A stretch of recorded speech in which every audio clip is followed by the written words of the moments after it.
अभी एक दिन एकांतिक में 20 वर्ष का नया बालक होगा, बड़े आर्त भाव से कह रहा था कि मेरी बड़ी दुर्दशा हो गई है, विक्षिप्त सा हो रहा हूं, मैंने ऐसी अपवित्र हस्तक्रिया की जिससे अपने ब्रह्मचर्य को नष्ट किया। आज हमारा जीवन ऐसा खोखला हो गया कि अंदर से अशांत, हर समय में बहुत कष्ट में रहता हूं, बहुत परेशान हूं, अब क्या करूं। सोचो, अभी 20 वर्ष की अवस्था, अभी तो यौवन का रंग आने वाला है और वो अपने आप को इस स्थिति में ले गया, अब क्या होगा। बस किस हेतु से गया वो ऐसी स्थिति में। एक जनेंद्री ने फंसा लिया कि इसके घर्षण में सुख है, स्थिति क्या हुई, पूरे जीवन की नींव नष्ट कर दी। सुख का और तृप्ति का एकमात्र उपाय अध्यात्म है। नए नए बच्चे हैं, सर्च करते हैं तो उनको ऐसे सूत्र हमें दिखाए। जब ब्रह्मचर्य के विषय में चर्चा हुई थी तब वो साइड में ये लोग पढ़े लिखे दिखाए कि देखो ये क्या बोल रहे हैं। वो बोल रहे हैं जब तुम्हें कोई फ्रस्ट्रेशन दो क्या आवे तब आप ऐसा कर लो, बड़ी शांति मिलेगी और आपका खून बढ़ेगा। नए नए बच्चों को लगा कि सुख भी मिलेगा और स्वास्थ्य भी बढ़ेगा और फ्रस्ट्रेशन भी जाएगा, मतलब लाभ है। सर्वनाश कर दिया इन अज्ञानी लोगों ने, सर्वनाश कर दिया। ये उन महात्माओं के वचन हैं जो जीवन में अनुभव किए हैं। जो विषयी पुरुष भोगों को सुख मानता है वो निर्णय कर सकता है जीवन उज्जवल कैसे बनेगा, बलवान कैसे बनेगा।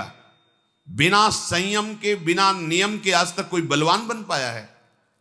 कैसी दुर्दशा बच्चों की हो रही। छोटे छोटे बच्चे जिनका भविष्य उज्जवल होना है, तेजस्वी होना है, जो हमारे देश के काम आवे, जो हमारे समाज के काम आवे, वो अपने शरीर की ऐसी दुर्दशा कर ली कि वो खुद जीने के लिए परेशान है। तुम्हारे समझ में नहीं है तो हमारे पास आते हैं तो बताते हैं नई नई अवस्था की क्या हुआ। सुख की खोज गलत जगह। सोचो, जिसके निकलने में तुम सुखानुभव करते हो उसको रोकने में कितना महान सुख होगा। पर ये बातें ना तो स्कूलों में बैठ के समझाई जाती हैं, क्योंकि यह अध्यात्म मार्ग की नींव है और आजकल सुविधाएं ऐसी बन गई, संसार के सुख का दर्शन, संसार के सुख का ही आकर्षण। तो छोटे छोटे बच्चे सब, अब ये आगे चलकर क्या इनकी जीवनी होगी। जिसके जीवन में संयम नहीं है, व्यभिचार प्रवृत्ति आ गई है, चाहे स्त्री हो या पुरुष हो, स्वप्न में भी सुख प्राप्त कर सके असंभव। शुभगति व्यभिचारी, व्यभिचारी की कभी शुभगति सवाल नहीं उठता। अरे बाहर मरने के बाद जो होगा उसकी बात जाने दो, जीते जी तुम जीने लायक नहीं रहोगे। यदि ब्रह्मचर्य के साथ खिलवाड़ करोगे तो जीने लायक नहीं रहोगे। देख लो, मान जाओ, मान जाओ, ये खिलवाड़ बंद करो। गृहस्थ धर्म में शास्त्र आदेश है संतानोत्पत्ति के लिए।